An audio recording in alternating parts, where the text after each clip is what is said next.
going to cover a lot more today, but I wanted to start there because, look, it is Friday. I'm not going to have as many opportunities to give these sort of big pushes over the weekend. So right now, that's why I wanted to do that. That's right. And when you think about, even you talk about the truth that we fight for here at the ACLJ and the foundations of this country, those are things that are, it almost feels like a luxury these days to be able to go and get content that is just going to tell you straight what we believe as an organization, what we see the fight ahead as being, because so much seems to be in an ecosystem, whether it's conservative or liberal, it doesn't matter, but you get caught up in the talking points of one side or the other.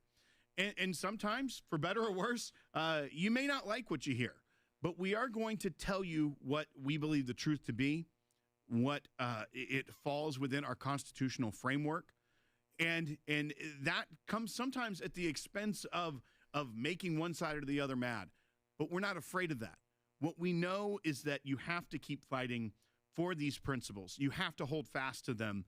And that's what we do here, whether it be the legal work, the fights that our attorneys are engaged in every day, whether it be our UN work, where we are trying to share the truth and spread the light to a very dark world, a world that doesn't want to hear the truth many times.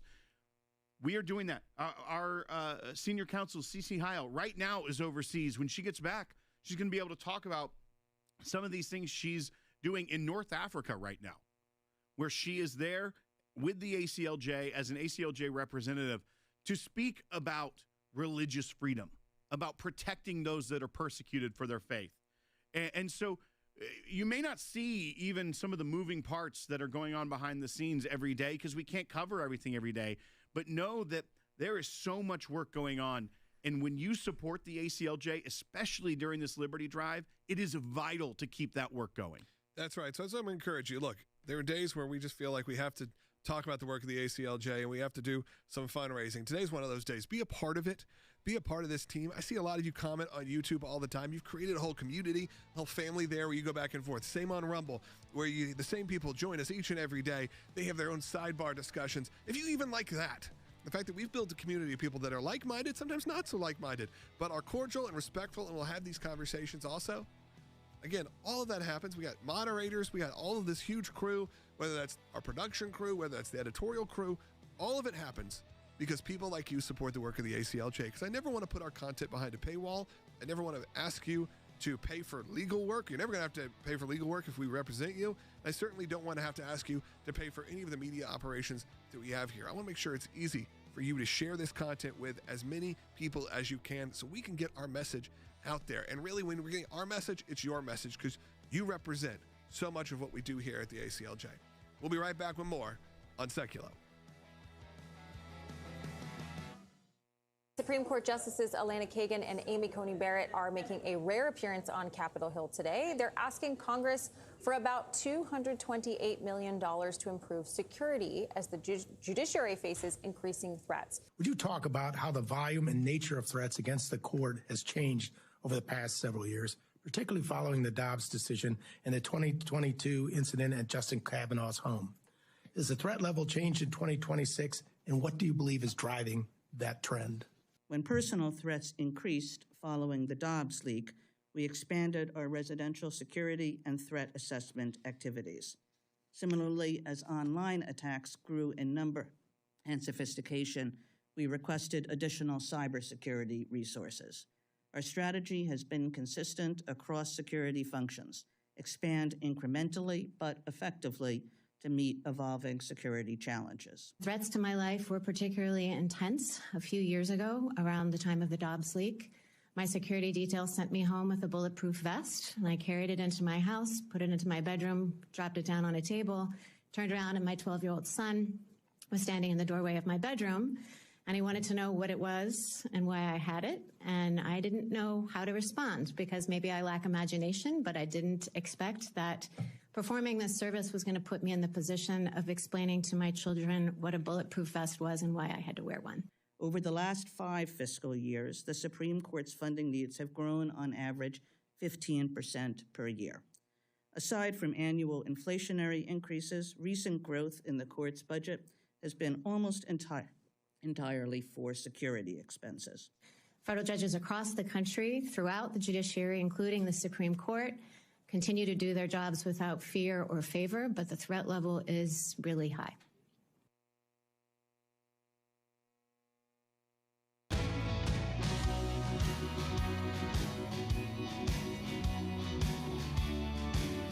Welcome back to Sekulow. We do have phone lines open for you at 1-800-684-3110. President Trump right now is also meeting with the Iraqi Prime Minister at the White House. So if there's anything worth note, we have a team watching that. We'll break in if we need to. My brother Jordan is joining us from Washington, D.C. First, we got to say and let him know in the chat, happy birthday.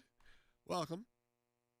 Thank you. Thank you much. We won't disclose age because after walking around Capitol Hill with some of the meetings this morning, when you're talking to the younger, and you used to be the younger guys on the Hill working, you realize you're different way of life. You're not staffer age anymore. We can say that.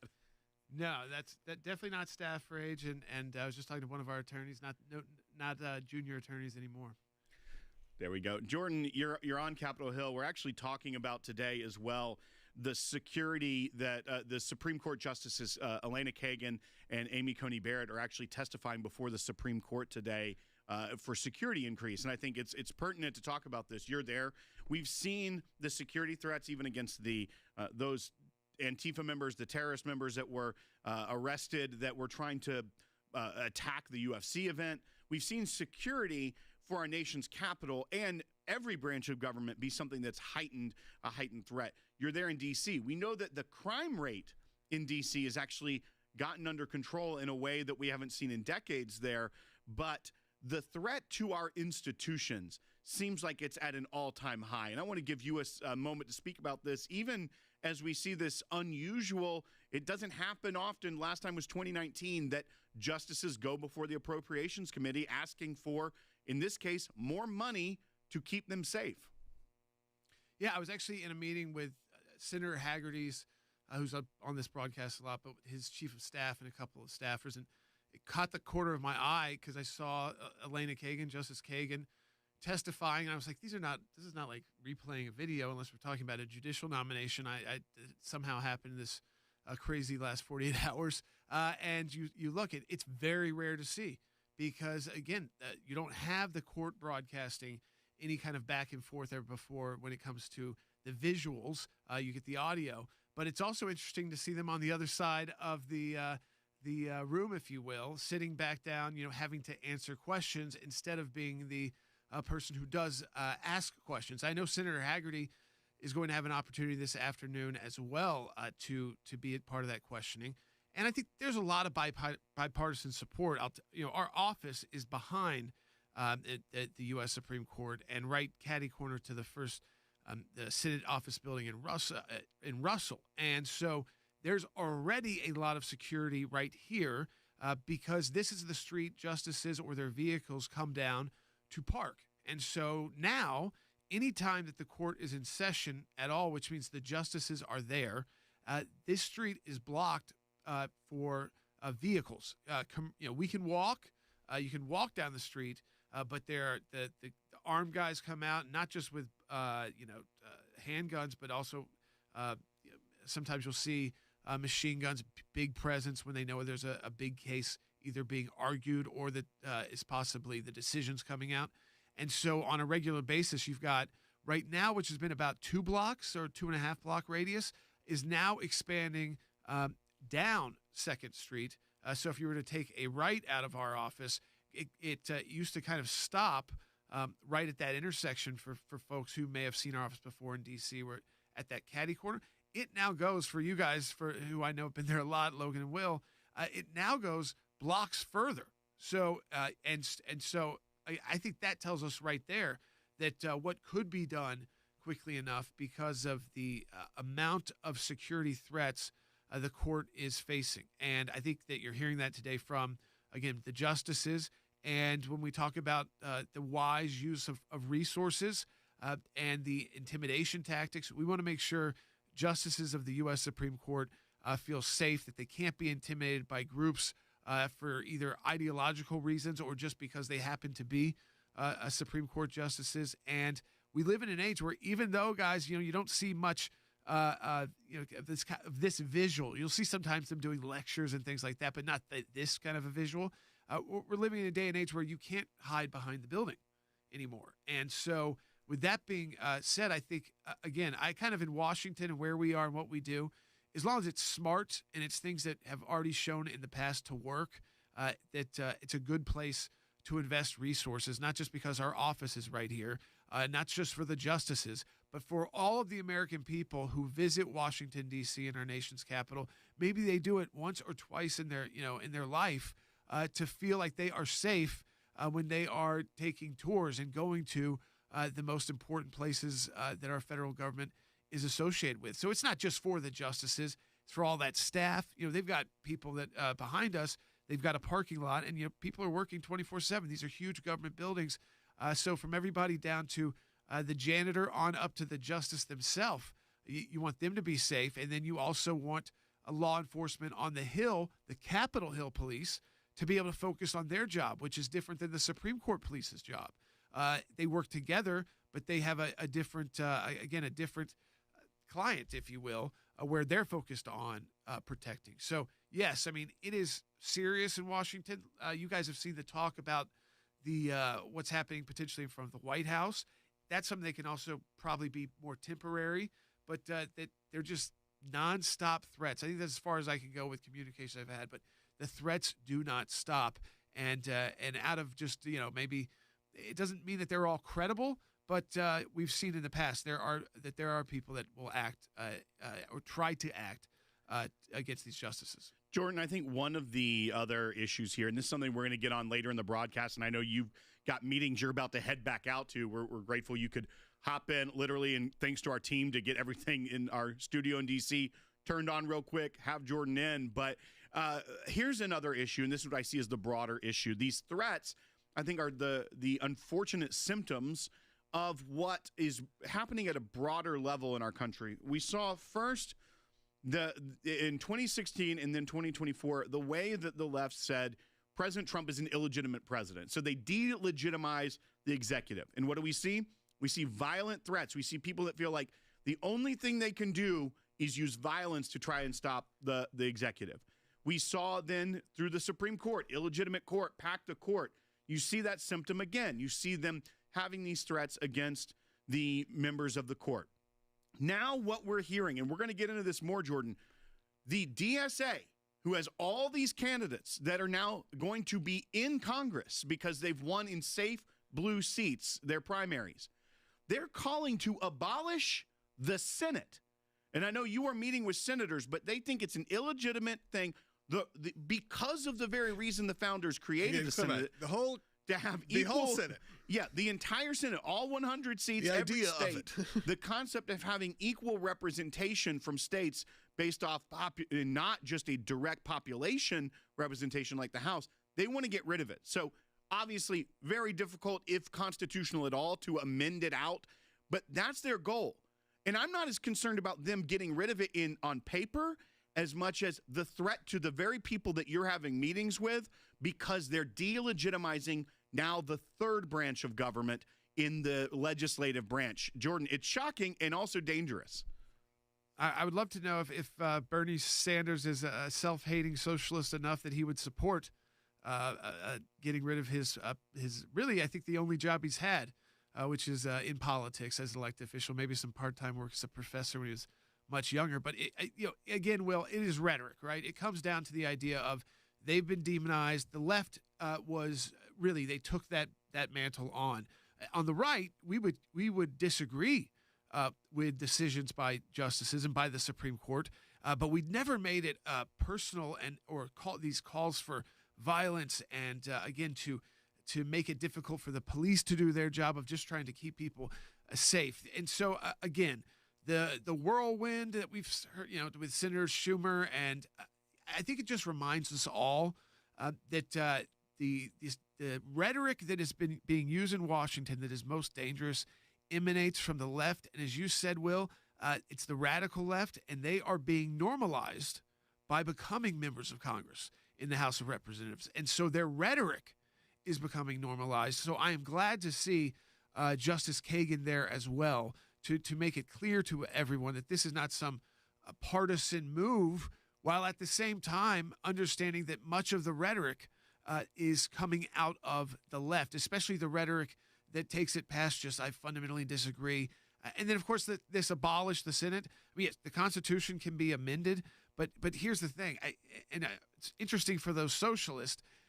What the Senate does is to make sure that states with smaller populations still have full representation in Congress, because they're not going to get that in the House. And so they've got to work together, the House and the Senate. But really, that's so that they are representing all of us equally. All right. Well, thank you, Jordan, for joining us. I know you got a lot of work to do. We appreciate it. Phone lines are open, and happy birthday. Phone lines are open at 1-800-684-3110. Let's hear from you about this. Also, we are right smack in the middle of our ACLJ Liberty Drive. Be a part of it today. Have your donation doubled at aclj.org. Do that right now. aclj.org. Scan the QR code you see on the screen. Whatever it is, all donations of any kind are doubled right now. They're matched by incredible ACLJ supporters and champions. We're going to take your phone calls when we get back. 1-800-684-3110. We hold these truths to be self-evident, that all men are created equal, that they are endowed by their Creator with certain unalienable rights, that among these are life, liberty, and the pursuit of happiness. They are the cornerstone on which our constitutional republic was built. And over the past 250 years, through those God-given rights, we have formed a great nation. A nation the world has looked to for guidance, for support, and for protection.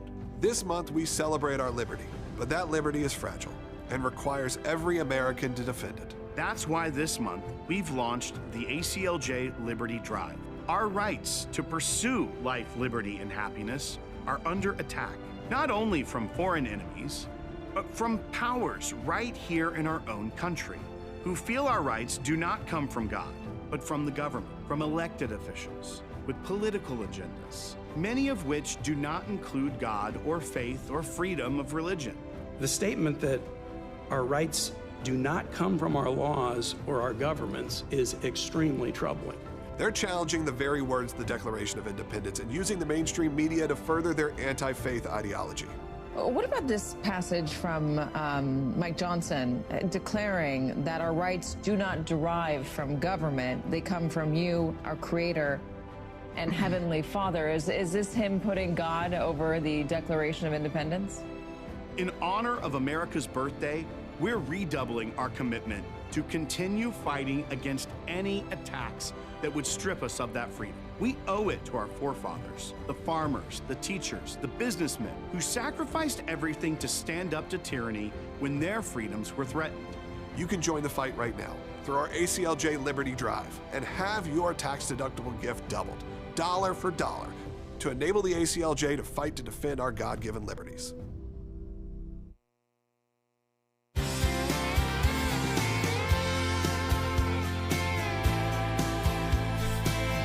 Welcome back to Sekulow. Phone lines are open. We have a lot of calls coming in, 1-800-684-3110. Of course, talking about the security and safety of the Supreme Court justices as they were testifying today to try to get the budget upped due to ongoing threats. And we can kind of trace back. I mean, look, Supreme Court justices in modern day have always been a little bit of celebrities. We obviously in the 80s and the 90s, there was people that we all knew of. We knew at least their names, their faces, but maybe they weren't as regularly a part of the mainstream media, or maybe they weren't targets of attacks. They were maybe targets within their own political parties, or if you watched CNN, if you watched the news, you knew about these people. The difference was, and a lot of it goes back to the Dobbs decision, we can flash back to even someone like Senator Schumer, who started to inflame the rhetoric. We know this has been an issue with the right and the left over the last decade or so, where it went beyond politics and started becoming very personal. And like Jordan said, if you live in a modern day, you live in a modern society where finding out where someone lives is not exactly the hardest thing in the world, especially when those people are public figures and Supreme Court justices. And you have Supreme Court justices like Amy Coney Barrett or Brett Kavanaugh or whoever it may be, who have come under real threats from people who are crazy, who have been inflamed by their political leaders. So let's flash back before we take this call. Let's flash back to Senator Schumer, back when the Dobbs decision was leaked. I want to tell you, Gorsuch, I want to tell you, Kavanaugh, you have released the whirlwind, and you will pay the price.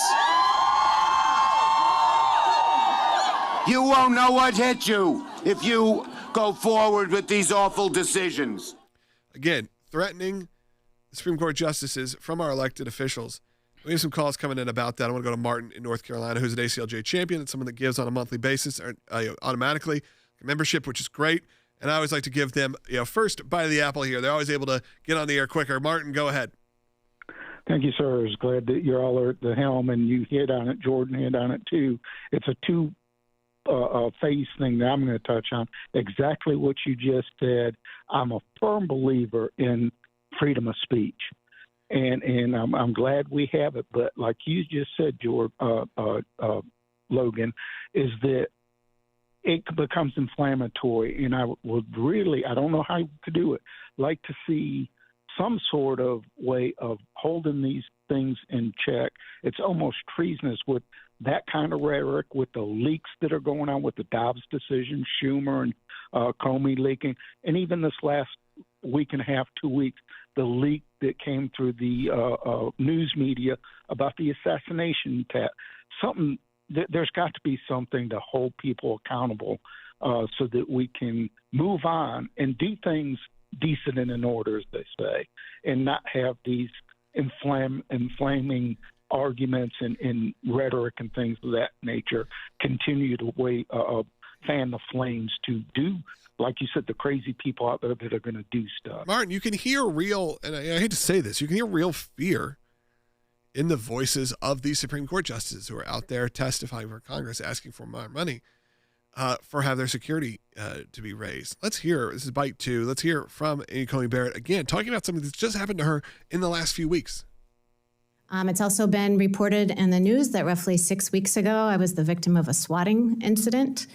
At that point, one of my teenage sons, opened the door to go out with friends and saw in our street, it was full of police cars who had responded to a false report of gunshots and raised voices in my home. I was very, very grateful that I had Supreme Court police outside my home because they were able to stop and meet with and explain to the county police that it had been a false alarm, and so the police did not actually attempt to enter our home. Understand that in many occasions, and this has happened directly, by the way, to people, again, sitting in this room, where you have people who feel justified in making your life miserable because they disagree with maybe your political point of view. Or maybe it's a little bit different because they're the ones who are, they are deciding the law of the land here. And if you have political leaders saying, unleash the whirlwind, we are going to go after you, you're not going to know what's going to hit you. Yeah, Senator Schumer may be living in a old school mentality going, well, I don't mean physically, and that's not what I meant by there, but we don't live in that world anymore. We live in the world where every word is scrutinized, where everything is justified. And sadly, we have now seen that rhetoric raise up, not just to a Supreme Court justice, but we've seen it across the board, not even just for political opponents or people that are in the political sphere. Basically, if you're willing to have a voice, you have to be willing to take real security protocol because your life may be at risk. Well, and once again, I think the positioning of this before the Congress today, it was Elena Kagan, an Obama appointee, and Justice Barrett, a Trump appointee. It was two different justices from two different eras. It also, Elena Kagan opened her remarks talking about the Senator Graham, who just passed away, because of how he engaged with talking to someone that he didn't agree with.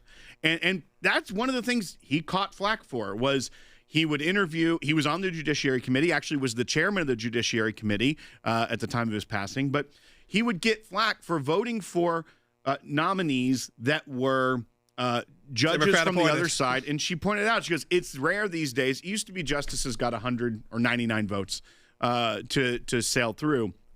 What she was trying to point out is that, one, disarm the committee a little bit and say, hey, we're here. Obviously, it's a Republican-led committee at this time, and they were there for a specific reason. Now, there was one congressman from Wisconsin that was trying to make it about the shadow docket. They're asking for security, and they have their prerogative and they can do what they want with their time, especially when they don't get to speak to the justices very often. But trying to, in some ways, use the rhetoric that people have been using to delegitimize the court itself by saying you took a lot of things on the shadow docket, you made a lot of these decisions, to which Justice Barrett said, yeah, we're the court. If it comes before us when we're out of session and it's a stay grant request, we have to dispose of it. We have to do either grant or not.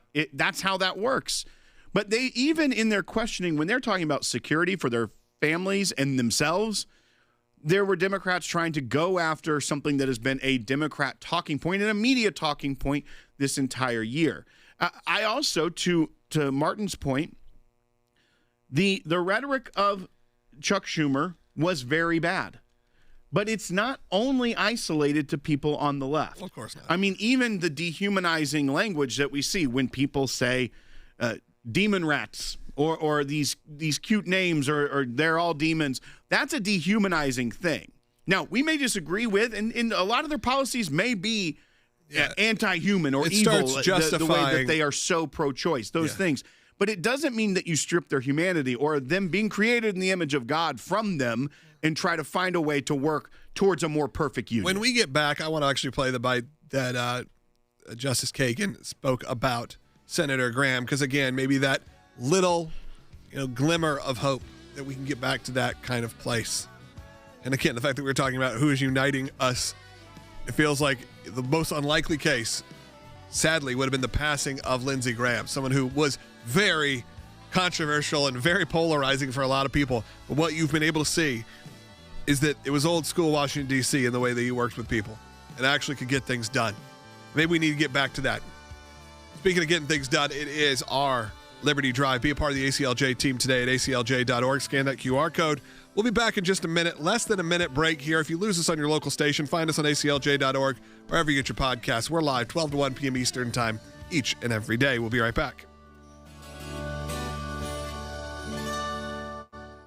We hold these truths to be self-evident, that all men are created equal, that they are endowed by their Creator with certain unalienable rights, that among these are life, liberty, and the pursuit of happiness. They are the cornerstone on which our constitutional republic was built. And over the past 250 years, through those God-given rights, we have formed a great nation. A nation the world has looked to for guidance, for support, and for protection. This month we celebrate our liberty, but that liberty is fragile and requires every American to defend it. In honor of America's birthday, we're redoubling our commitment to continue fighting against any attacks that would strip us of that freedom. We owe it to our forefathers, who sacrificed everything to stand up to tyranny when their freedoms were threatened. You can join the fight right now through our ACLJ Liberty Drive and have your tax-deductible gift doubled, dollar for dollar, to enable the ACLJ to fight to defend our God-given liberties. Keeping you informed and engaged, now more than ever. This is Sekulow. We want to hear from you. Share and post your comments or call 1-800-684-3110. And now your host, Logan Sekulow. Welcome to Sekulow. This is Logan Sekulow. Will Haynes in studio as well. Got a packed show for you today. And look, it's Friday. We are wrapping up this week's ACLJ Liberty Drive. I need you to be a part of it today. If you've ever thought about donating during these special months, we're able to offer really great opportunities to have your donation doubled. And what that means is there's an ACLJ supporter or an ACLJ champion. That's someone that gives every month, like a member, who decides that they will pledge to unlock a donation. And what we do, we pull them all together, and we have a very, very large potential. So large that, like I said, if we ever hit it, I'll tell you one day, but usually we can match anything that's donated by an ACLJ supporter. So I encourage you right now, if you can, to go to aclj.org and have your impact doubled today. Stand with the ACLJ, not just in our fight in the courtrooms, even if you just watch this show, you like the media side. This is not a small operation. We have a huge team that works on the media operation each and every day to make sure you get this show, like it says at the beginning, to keep you informed and engaged, to create, not only cover the news, but actually tell you the truth. Again, I always like to say, whether you like it or not, we tell you the truth. We're not here to just tell you what you want to hear. It's something very different what we do here, and we do it in a way that's professional. We do it in a way that's consistent. and we do it because we believe in the truth. And I want you to right now join us during this ACLJ Liberty Drive. And we're going to cover a lot more today, but I wanted to start there because, look, it is Friday. I'm not going to have as many opportunities to give these sort of big pushes over the weekend. So right now, that's why I wanted to do that. That's right. And when you think about, even you talk about the truth that we fight for here at the ACLJ and the foundations of this country, those are things that are, it almost feels like a luxury these days to be able to go and get content that is just going to tell you straight what we believe as an organization, what we see the fight ahead as being, because so much seems to be in an ecosystem, whether it's conservative or liberal, it doesn't matter, but you get caught up in the talking points of one side or the other. And sometimes, for better or worse, you may not like what you hear, but we are going to tell you what we believe the truth to be, what it falls within our constitutional framework. And that comes sometimes at the expense of making one side or the other mad. But we're not afraid of that. What we know is that you have to keep fighting for these principles. You have to hold fast to them. And that's what we do here, whether it be the legal work, the fights that our attorneys are engaged in every day, whether it be our UN work, where we are trying to share the truth and spread the light to a very dark world, a world that doesn't want to hear the truth many times. We are doing that. Our senior counsel, Cece Heil, right now is overseas. When she gets back, she's going to be able to talk about some of these things she's doing in North Africa right now, where she is there with the ACLJ as an ACLJ representative to speak about religious freedom, about protecting those that are persecuted for their faith.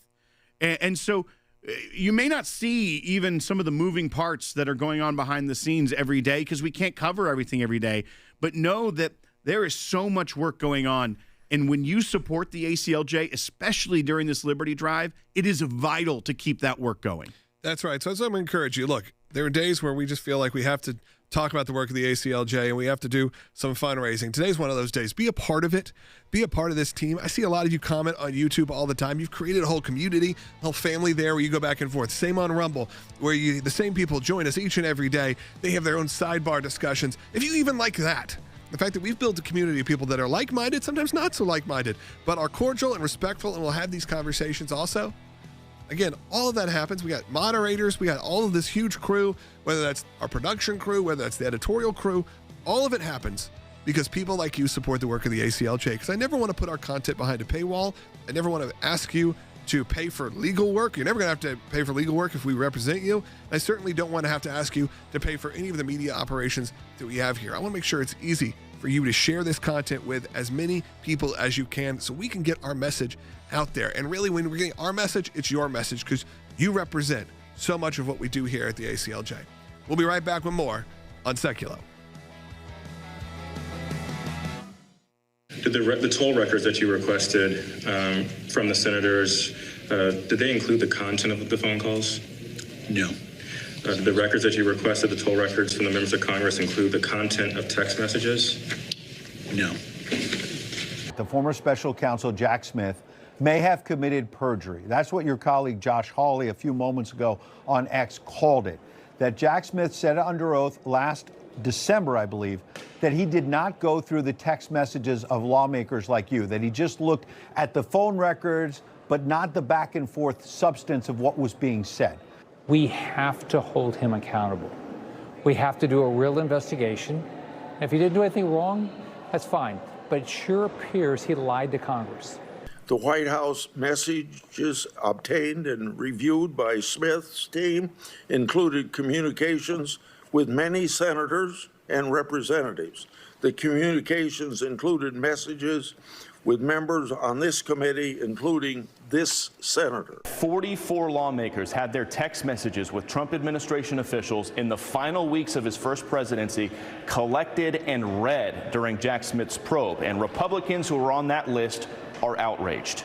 Senator Rand Paul, who had his text collected, reacted on X, saying in part, quote, December 2025, Jack Smith swore under oath that he didn't spy on text messages belonging to members of Congress. Today, new evidence confirms he spied on dozens of members of Congress, myself included. This is a blatant abuse of power and exactly what our founders warned about. If they can do it to me as a U.S. Senator, nobody's safe. If any American, they're not safe. They want to come after you, they're going to come after you. So we have got to change the way we surveil Americans. We shouldn't be surveilling any Americans. You should be able to have to get a warrant for it.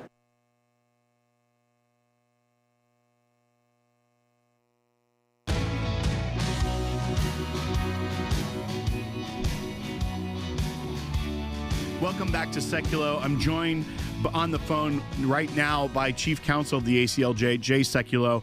And this came out yesterday evening as Senator Grassley, the chairman of the Senate Judiciary Committee, as well as Chairman Ron Johnson of the Senate Investigations Committee, released this information.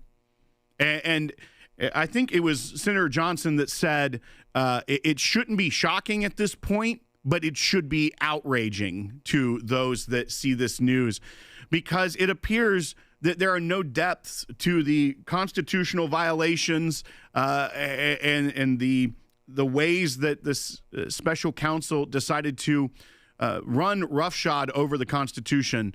And I wanted to get your take when you saw this, Jay, about what the special counsel was doing, obtaining the text messages from sitting members of Congress.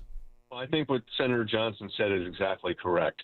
No one's shocked, although it is shocking that he did this, but it's not shocking because we saw the abuses taking place by the Department of Justice with Jack Smith in particular. The outrage is palpable, and that is when you sit back and see a list of, 30-something U.S. senators and House of Representative members that have now had their text messages reviewed by a special counsel from the Department of Justice. So you have the executive branch spying basically on the legislative branch. You're talking about constitutional violations of which we have not seen in our lifetime. This is the quintessential example of not just government overreach, but government run amok with no moorings, with no guideposts, and with no any kind of influence that would stop it. They were on a runway that was never ending to violate the Constitution here, and they did. Now the question is going to be, how do you hold them accountable? And we're looking at that as well. But this is beyond the pale. It is beyond the scope of legitimate prosecutorial inquiry.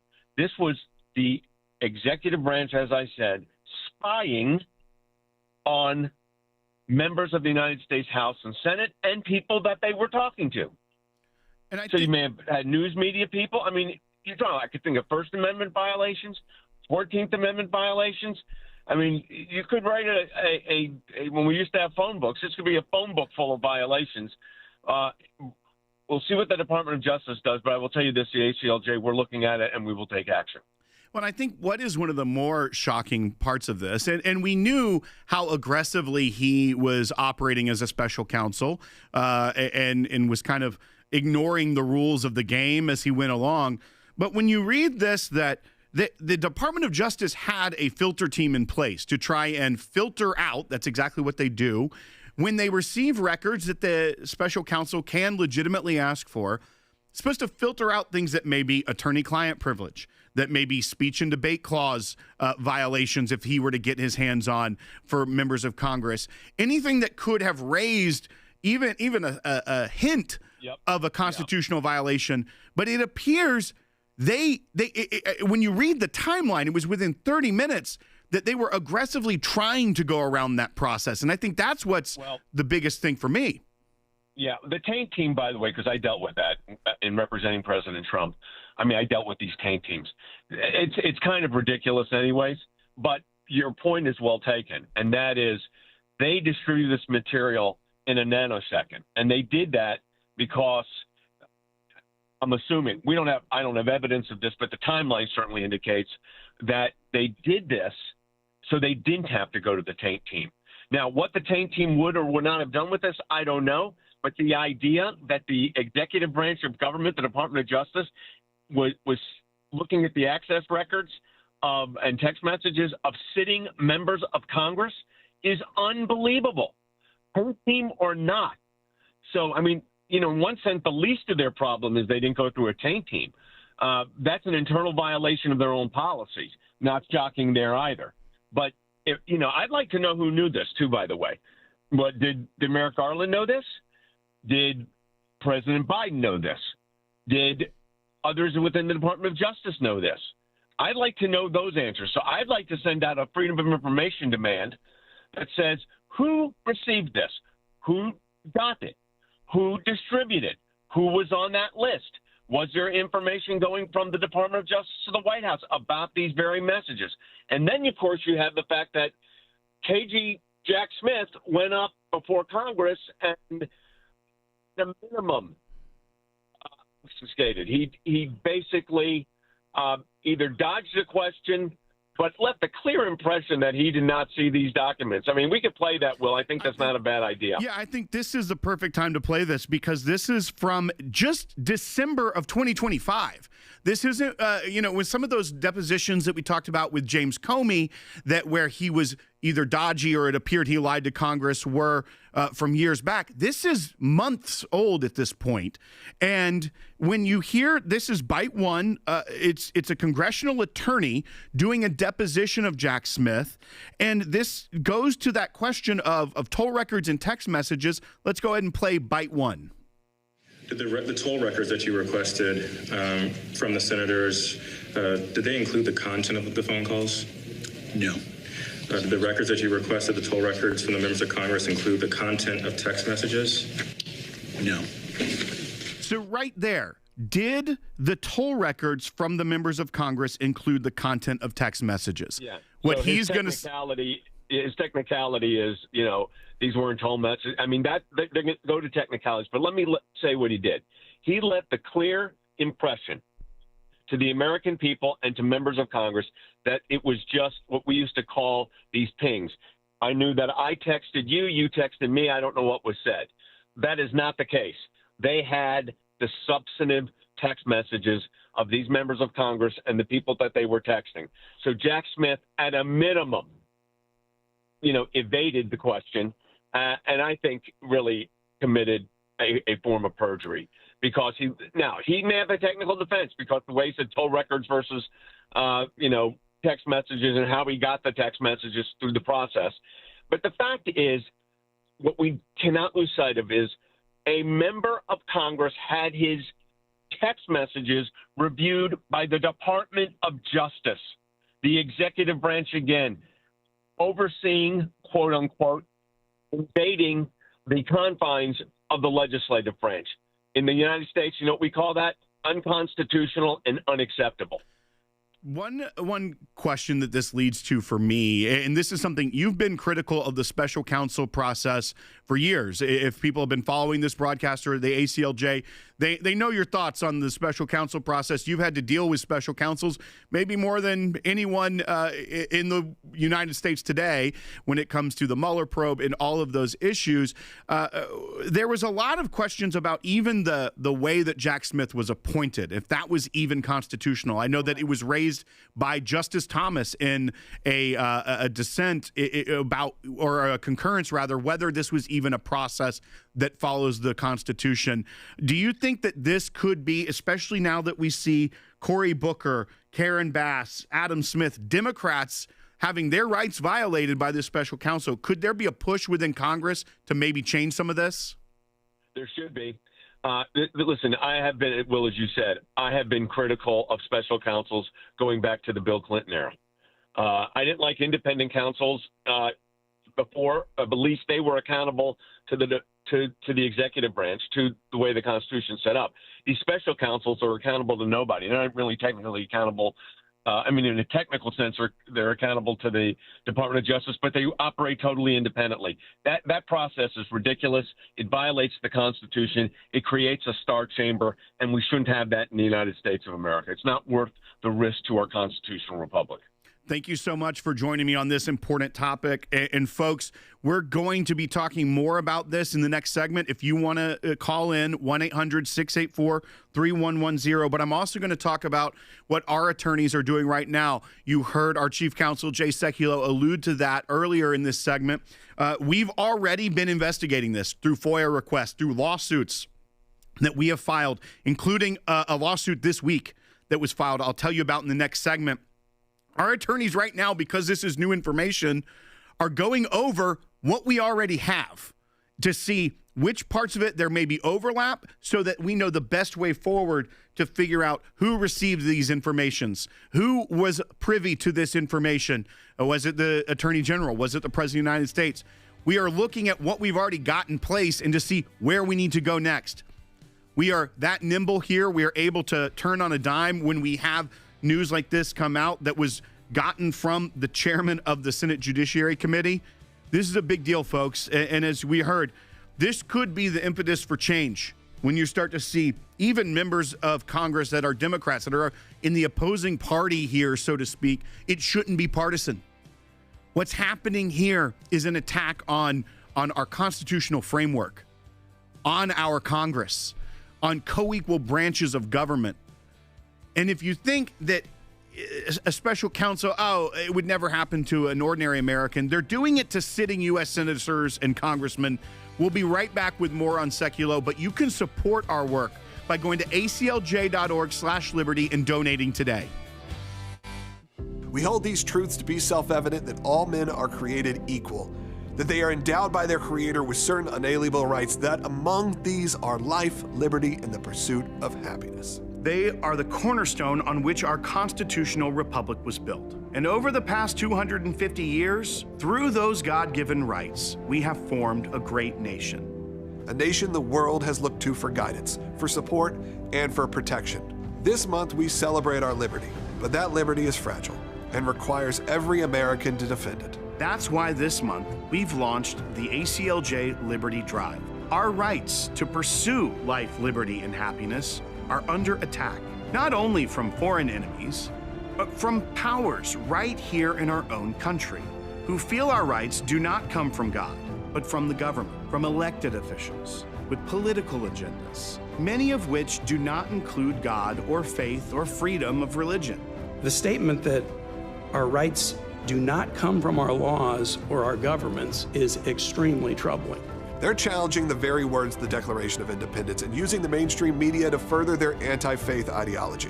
What about this passage from Mike Johnson declaring that our rights do not derive from government, they come from you, our Creator, and Heavenly Father? Is this him putting God over the Declaration of Independence? In honor of America's birthday, we're redoubling our commitment to continue fighting against any attacks that would strip us of that freedom. We owe it to our forefathers, the farmers, the teachers, the businessmen who sacrificed everything to stand up to tyranny when their freedoms were threatened. You can join the fight right now through our ACLJ Liberty Drive and have your tax-deductible gift doubled, dollar for dollar, to enable the ACLJ to fight to defend our God-given liberties.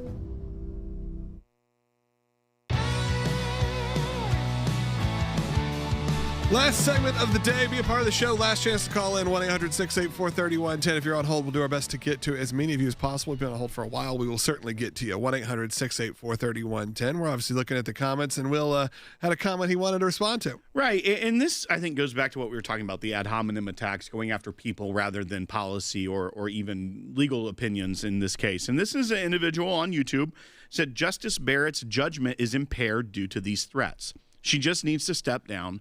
Family comes first before a job.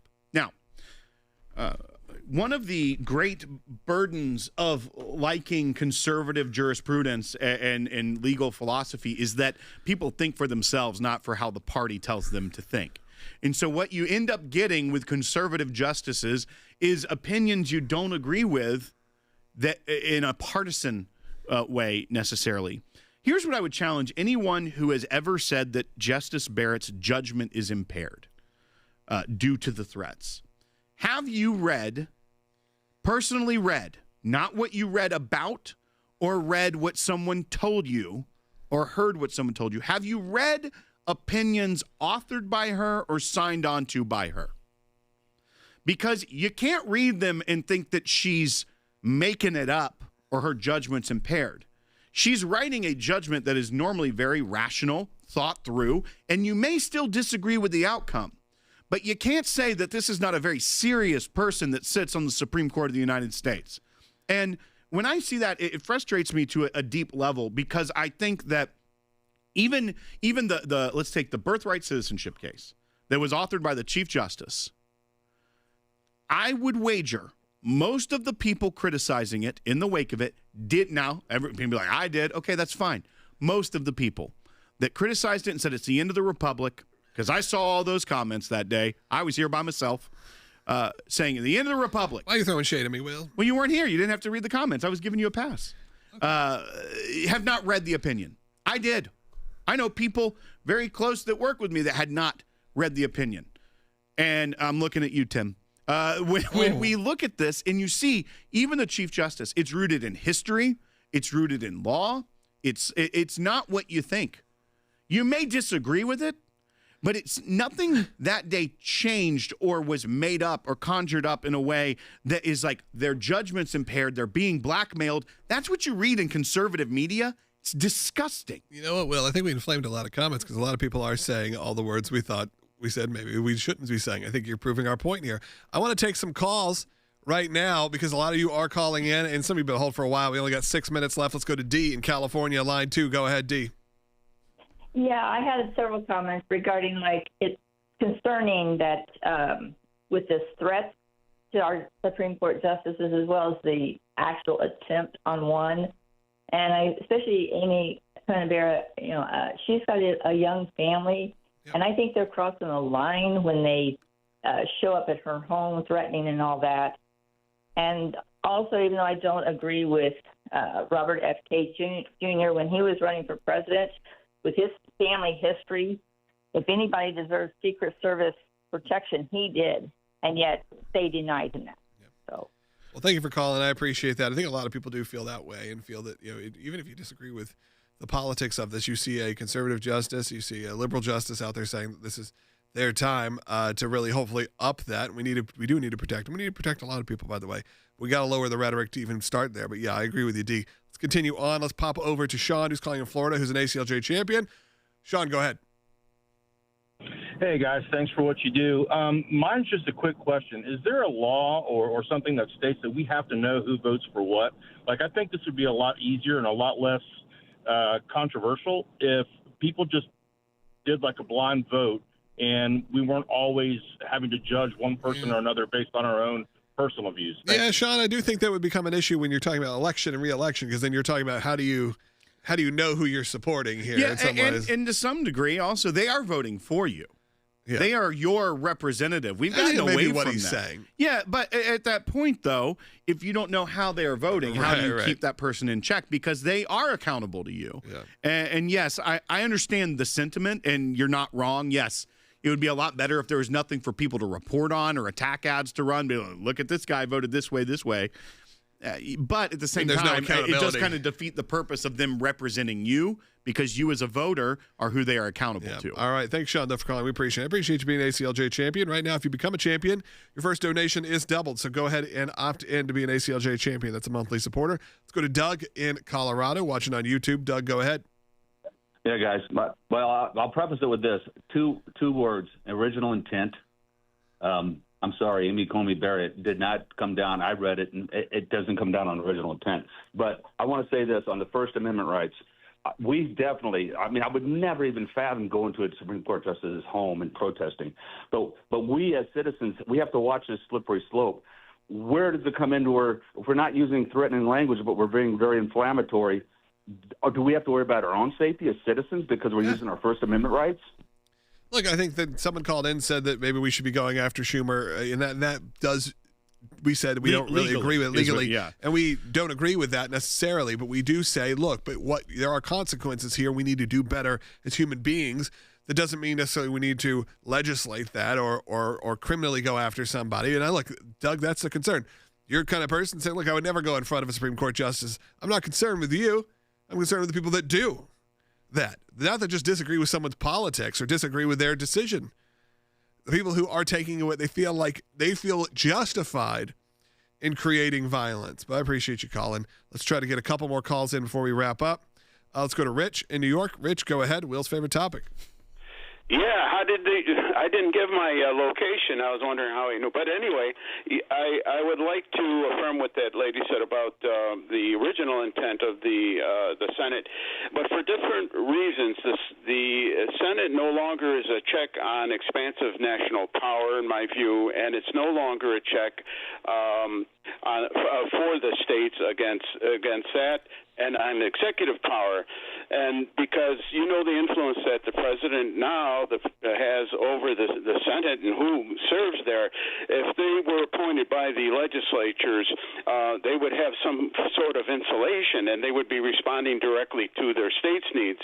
Plus, because they confirmed the justices on the courts, I would hazard to guess that an analysis would show that federal power has accumulated because there are no senators appointed by the states to challenge the nominees about states' rights. And so I think we ought to go back. I think the founders were correct, and this progressive, the 17th Amendment was a progressive thing.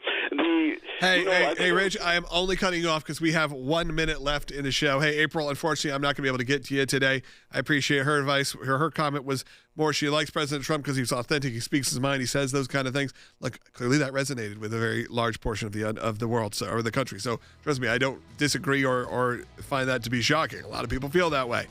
But I appreciate you, April, for calling. Unfortunately, we're just not able to get to you. That's going to wrap up the show today. Will, you got anything to say about the 17th Amendment? I would just say what I agree with both those callers is that we don't need to abolish the Senate. Let's start there, and then we can deal with other issues as well. All right, we'll be back tomorrow. But in the meantime, support the work of the ACLJ by going to aclj.org during our Liberty Drive. Your donations are doubled today. Fight for your freedoms to worship, for religious freedom, for freedom of speech, freedom of press, all the things that we support here at the ACLJ. None of it happens without you. aclj.org. Do it today. Scan the QR code you see on the screen. All donations are doubled. They're matched by a great ACLJ supporter or champion ready to unlock their pledge whenever you give during this month. Again, during our Freedom Drive. Talk to you tomorrow.